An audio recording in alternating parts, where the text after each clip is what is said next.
Hello and welcome back to our channel. So today in this video we are going to discuss about how to measure ROI on influencer campaigns. So without wasting much of our time, let's get straight into the video.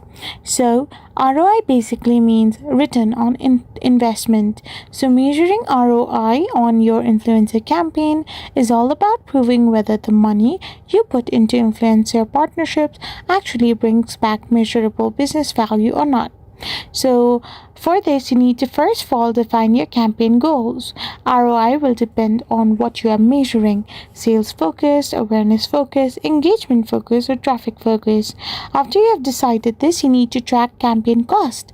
You need to include influencer payment, product samples, ad spend, and agency or platform fee. Now you can also try to attribute conversions to influencers like unique promo code, UTM links, and affiliate links. Once this is done, measure the campaign outcomes and you will get your ROI.